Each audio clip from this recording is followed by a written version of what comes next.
റമദാനെ വരവേൽക്കുന്നതിന്റെ ഭാഗമായി നഗരസഭയിൽ റമദാൻ മുന്നൊരുക്കാൻ എന്ന പേരിൽ വാർഡ് തല ശുചീകരണ യജ്ഞം ആരംഭിച്ചു. മുനിസിപ്പൽ തല ഉദ്ഘാടനം 3-ാം വാർഡായ പുല്ലൂരിൽ ചെയർപേഴ്സൺ VM സുബൈദ നിർവഹിച്ചു. എന്നൊക്കെ പറഞ്ഞ് നമ്മൾ ഓരോ മാസങ്ങളിലും പരിപാടി നടത്തിക്കൊണ്ടിരിക്കുകയാണ്.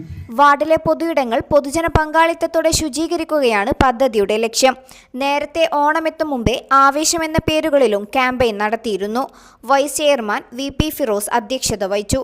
സ്ഥിരം സമിതി അധ്യക്ഷരായ Raheem Puthukkolli, NK Khairunnisa, NM Elsy teacher, കൗൺസിലർമാരായ ഹുസൈൻ മേച്ചേരി, മരുന്നൻ മുഹമ്മദ്, ഷെയ്മ അക്കല, നഗരസഭാ clean city manager JN Nujoom, health inspector Rasheeduddin Mullappally, public health ഇൻസ്പെക്ടർമാരായ Rilju Mohan, N Shiji, NC Athira, TK Vismaya, ശുചിത്വ mission young professional Sneha, Kerala ഖരമാലിന്യ പരിപാലന പദ്ധതി എഞ്ചിനീയർ സഹദ് മിർസ എന്നിവർ സംസാരിച്ചു.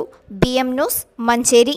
ചുരുങ്ങിയ കാലം കൊണ്ട് 1000-ൽ പരം സൈറ്റുകളിൽ മികവുറ്റ ഇന്റർലോക്ക് വർക്കുകളിലൂടെ ജനശ്രദ്ധ പിടിച്ചുപറ്റിയ മലബാറിലെ ഏക സ്ഥാപനം of companies, designer blocks, tiles, hollow bricks and home materials.